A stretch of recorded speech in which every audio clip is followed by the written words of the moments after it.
Okay, I'm going to show you how to warp threads. And rather than take you through my entire house showing you how to do this, I have a very long hallway in my house, so I'm fortunate in that respect. But basically, warping threads is the process of taking a number of threads and putting them all together so they act as one. And this is especially convenient when you're working with multiple types of threads. So what we'll need is 2 chairs. Of course, these are just miniature chairs. You're going to put them about 20 feet apart if you can. If you can only put them 10 feet apart, that'll work too, but you'll have to make 2 warps. Some tape. Something that's not going to pull the finish off your chairs, however. So you may want to tie it. You can tie it, or you can tape it. I tape it because I use old workshop chairs. So again, in your case, these are going to be real chairs, about 20 feet apart, 10 to 20 feet apart. Now if you want to tie it, that's fine. I'll go ahead and show you tying it. Just make yourself a square knot. You just don't want it to come apart. Some of you aren't going to have chairs like this. If you have Parsons chairs or whatnot, they're not going to have areas for you to tie, so you may want to tape. You can buy acid-free tape too.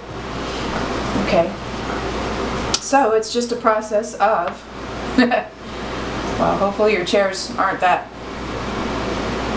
easy to fall down. Okay, and as you walk around, you're just going to take your threads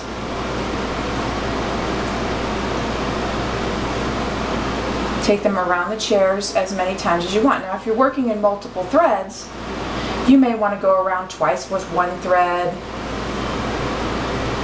3 times with another thread. You can use multiple colors, multiple textures. And again, this is, you're walking around, going around and around. Just make sure that this doesn't pop up on you. On my chairs, because they don't have this kind of lip right here, I have to actually put a pillow up against it so that they don't pop up off the chairs. And you're just going to go around and around. Now you don't want it too thick, because when you see how we make the skirt, if it's too thick, those wires are not going to hold this warp together very well, and they will fall out of your tassel.